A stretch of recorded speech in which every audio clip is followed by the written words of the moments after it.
ഈ വീഡിയോ കാണുമ്പോൾ ഓസിലൂടെ വെള്ളം ഒഴുകുന്ന വീഡിയോയ്ക്ക് എന്ത് പ്രത്യേകതയാണ് ഉള്ളതെന്ന ചിന്തയായിരിക്കും നമ്മുടെ മനസ്സിലേക്ക് സ്വാഭാവികമായിട്ടും കടന്നു വരിക. ആ കാരണം മനസ്സിലാക്കാനായിട്ട് നമുക്ക് ഈ ഓസിൻ്റെ മറ്റേ എൻഡ് വരെ പോയി നോക്കാം.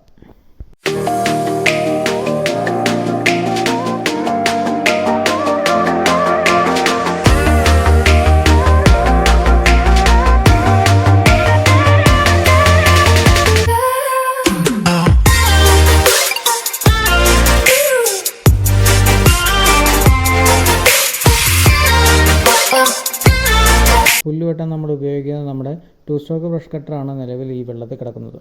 ഇത് ഉപയോഗിച്ചാണ് നമ്മുടെ പമ്പിങ് നടക്കുന്നത്.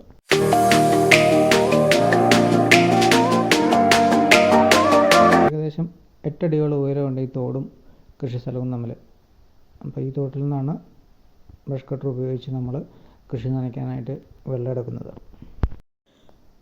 1 ഇഞ്ചിൻ്റെ 30 മീറ്റർ നീളമുള്ള ഒരു ഓസാണ് നമ്മൾ ബ്രഷ് കട്ടറിൽ വെള്ളം പമ്പ് ചെയ്യാനായിട്ട് അറ്റാച്ച് ചെയ്തിരിക്കുന്നത്. ബ്രഷ് കട്ടറിൽ അറ്റാച്ച് ചെയ്തിരിക്കുന്ന നമ്മുടെ 30 മീറ്റർ ഓസിലൂടെ നമുക്ക് എത്രമാത്രം ഫോഴ്സിൽ വെള്ളം കിട്ടുന്നുണ്ടെന്ന് നമുക്ക് വീഡിയോ വഴി ഏകദേശം മനസ്സിലാക്കാൻ പറ്റുന്നതാണ്.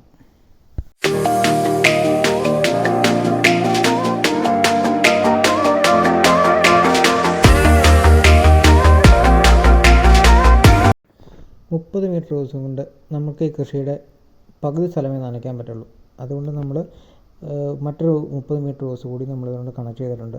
ഒരു നിലവിൽ ഇപ്പോൾ 60 മീറ്റർ ലെങ്ത്താണ് ഈ ഓസിനുള്ളത്. അതേ ആക്സിലറേഷനിൽ നമുക്കിത് എത്രത്തോളം ഫോഴ്സിൽ ഈ 60 മീറ്റർ ലെങ്ത്തിൽ കിട്ടുന്നുണ്ടെന്ന് നമുക്ക് നോക്കാം. ഫോഴ്സിൽ പറയത്തക്ക വ്യത്യാസമൊന്നുമില്ലാതെ തന്നെ ഈ 60 മീറ്ററിൽ നമുക്ക് വെള്ളം കിട്ടുന്നുണ്ട്.